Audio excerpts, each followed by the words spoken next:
Hey, listen, you're in that artist mode now, and I can't lie, there's a lot of, you get me, nyash thrown your way. I handle, but you can't take everything. You can't take everything, like the bag gets full sometimes, so you just gotta get left behind. But obviously, like, I don't know, like, obviously I'm not a gay man.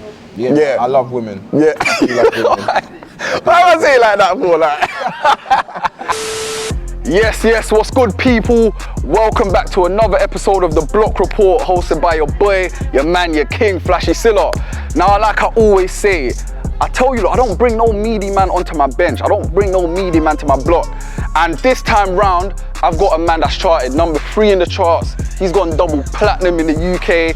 He's been in the studio with Fabio Foreign. Listen, this is my brother, man. This is my guy, DTG, also known as DTG the Gamer. Bow.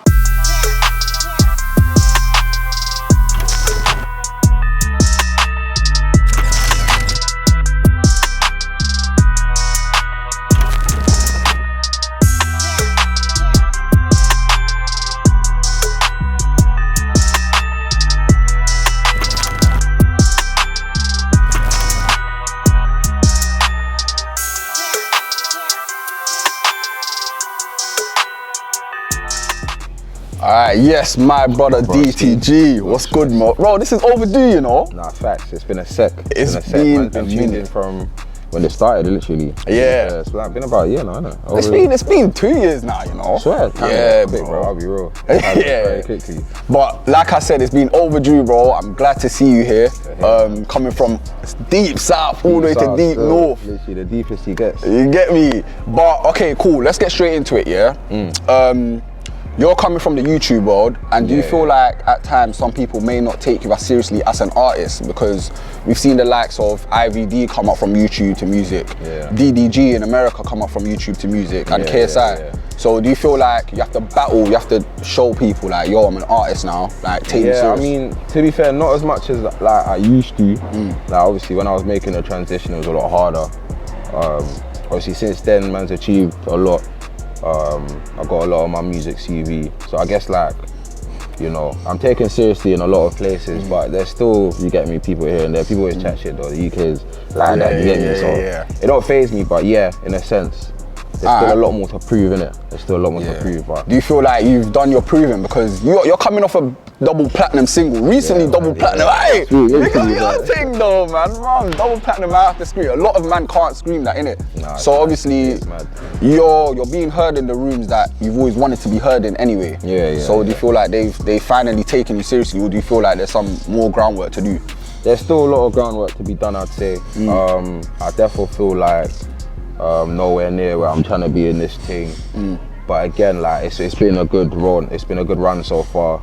I'm definitely happy with where I've gotten, and yeah, man. Yeah, I'm still trying to take it further. You get me?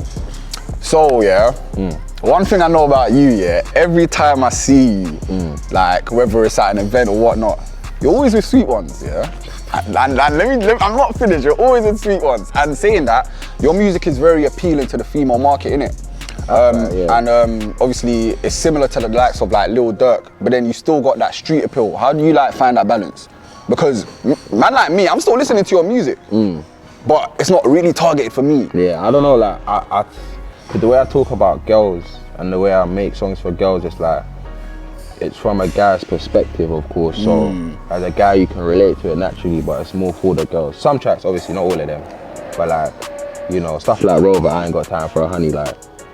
It feels like man that are really hustling, I ain't got time for a honey. Yeah, so like, it's I'm always just saying I'm too busy for gal. Even though like you see gal with me. I find it hard to believe. You see, bro, I always see him with at least 3-4 girls, like not around him, but I see him like an entourage, innit? Bro, stunt it, man. Bro, trust me, I roll on my J's, you get me? Just if they're there. I know a lot of people, innit? That's just my thing. I'm friends with everyone. I can vouch for that, 100%. Obviously, like I said, you found recent success with the double platinum single. And got number 3 in the charts, right? Yeah, we topped that third, so who is it? It was Ready Rich and The Baby with Rockstar, I think, was second. You saying you definitely weren't knocking them man off the top? No, it was Ariana Grande and what's her name, Lady Gaga. They violated. Oh. They dropped and went number 1 that week. Yeah. And we were like third, for like 2 weeks in a row. Yeah. After the first week, we were thinking, right, maybe next week. Yeah. But that man just came and said, yeah. But to be honest, at the same time, it was TikTok that kind of climbed you lot up the charts, innit? Yeah, I'd say Rovo is like, obviously like these days, Bear Man, you know, they blow off TikTok or like they make tunes for TikTok or like try that whole route, but like, which is kind of essential these days. But like Rovo was like the first UK tune to organically blow up off there. Okay, literally, cool. It was the first. Some dancers created in Australia, like some random Mula challenge, right? Yeah. I mean, that's what it was called eventually, but yeah, it was literally just some random guy. His name is Joseph actually. Okay. They actually they got him a plaque still when it went platinum. Oh, for real? Yeah. You got to though. It's Nah, only you right. got to still, definitely, but yeah, big up Joseph. He created a dance out there, just went viral randomly, fam. Like he weren't even no big anything, like he just done it and it just blew, fam. Now, talking on the back of TikTok, do you feel like TikTok, when you blow off TikTok, do you feel like music isn't taken as seriously because obviously the challenges, you got the filters, it's not like direct to consumer, it's more direct to app to consumer. I feel like it depends like how you move as an artist, because like, again, another example of a song was the Don't Rush thing. Yeah. The Don't Rush challenge, Yankee and Bugsy. Nice tune, bro. Good tune, you get it? Yeah, and that blew up on TikTok as well with the Don't Rush challenge. Like you're not gonna discredit them as artists for that. Obviously prior they'd already been big regardless, but again it just kind of depends how you move. A lot of man, they'll blow up of TikTok and then in their head they're like, cool, I've got a kids audience now, and they kind of like just try to cater for the kids, you get me? So it just depends. I'm not gonna start making music for kids, bro. Yeah. Nah, do you know what it is? Yeah, like obviously I hosted your the listening party for an EP that's coming up that you're working on right now. Yeah. And it seemed very personal. Yeah. Do you know what I mean? The EP seemed very personal. It seemed like that's what I'm saying. What I said previously. I feel like you found the balance between females and obviously appealing to the man them as well. Yeah. So describing your music, how would you describe it, like in layman terms, bro? I don't even know, bro. Like literally, I just say the music comes from the heart. Like you said, it's very personal. I talk about stuff I've been through, stuff that I know people go through. I might not necessarily go through it myself, but just stuff like people can relate to, and kind of like motivational music in a sense as well. It is motivational, bro. Yeah, nah, I like to do like uplifting music, whether it's like just to feel good, like a Just Do It. That's just a feel good tune with a deeper message on the side if you catch it, but more time to feel good. And then, yeah, man's got tunes where you can just listen to it, take it in and just motivate yourself. So I say, yeah, it's just, I don't know, like, man, it's just a vibe, innit? Like, No, like honestly, like your music is, it's one thing about music here. I like my lyrical shit, but at the same time, I like music that's easy to listen to, so that I don't feel exhausted by the end of it. You know what I mean? And I feel like that's your music. I might be on my way to work, I'm listening to DTG, I'm listening to Rare Tear, do you know what I mean? But so obviously, going back previously, coming from the YouTube world to music, who do you respect that have done that transition? Like, who is it that you're a fan of? Their music. Wait, hold on. Fan of their music? Yeah, of their music. Okay, alright. See, okay, cool. Yeah. The first one I want to say is KSI, innit? Yeah. Obviously, he's the biggest that's done this. Like, he was doing music while he was doing YouTube as well. Like, a lot of people will forget he had tunes with like Waka Flocka Flame and like all of that while he was still very much a YouTuber. But like, the level he's taken to it now is mad. But then again, it's KSI, like. It's KSI, it's bound to happen. It was always gonna do it, you get it? Like, I'm not the biggest fan of all of his tunes, like respectfully, but there's a lot that I fuck with. And man fuck with JJ, I respect his thing fully, like, man can't take that away from him. There's not really many of us, to be fair. No, there isn't. I think it's quite a niche market, you know. I feel like it's quite a unique market that the Americans have like exploited it. You see a lot of YouTubers go from YouTube to music successfully. Cardi B. Was she YouTuber? No, she's not YouTuber, but she comes from the social media world. From content to music, obviously. You know what I mean? Oh yeah, she done the TV thing as well. And Love and Hip Hop, you know what I mean? But we're just entering that market. Though, I feel like the UK is they talk too much, bro. Like, I promise you, bro, like, if you do one thing, they want to see you do that one thing until you can't do it anymore. They like to box you in. Yeah, bro, like, do you know what, how stupid it is that as an artist, like, let's look at Russell. But no, wait, sorry, you say that, bro, but you've made that clean transition from YouTube to music without being boxed in. Like, man taking you seriously as an artist. I do, personally, and some other people may do. But obviously, people that have been introduced to you from YouTube they want to keep you in YouTube. Exactly, that's it. That's it. That's like, using Russ for example, like, people want him, okay, cool. People don't like when he makes the same type of songs. Yeah. But if you was to try something different now, they'll say, stick to what you know, or what you do. Yeah. But when he's providing you with that, he's gonna bang the numbers anyway, because you're gonna eat it up you're regardless. gonna eat it up regardless, but you're still gonna chat shit. So it's like, you can never really make anyone, you can't please everyone. Do you feel like it's very hard to please the UK? As opposed to America or the rest of Europe? You feel like we're just stiff, like? I think so, because, I mean, just even using Rover as an example, I had to blow up in Australia before I did here. Yeah. All right, so coming off the back of what you were saying, you're a Croydon native, and obviously being from London, we know what Croydon's about and whatnot. Do you feel like you have survivor's guilt because you've made it out the hood in a way, you're still within it, but you've made it out by finding success? Do you have survivor's guilt? Yes and no. Like, 'cause obviously, I don't want to get into it too tough, but there's still a lot of stuff that man's very much in, you get it? So I'm still very much there. Yeah, in and around it. Yeah, so obviously I'm in a position where I built a platform and I'm paving a way for myself. That's, you know, trying to take myself out, people around me, friends, family. Do you feel the pressures? I did at one point. Actually, no, yeah, I do, definitely, because it's like, again, because of like the way my situation is and like the way the family is, and again, it's not really sweet. So I'm kind of like the man in a lot of scenarios, and there's a lot of things that I got to take into account that I got to deal with. You get me? Because at the end of the day, mumsy still needs, like, mumsy, pops, family. Literally. Everyone's looking at you because now you're this big star. Yeah. You know the ones, and it's techie.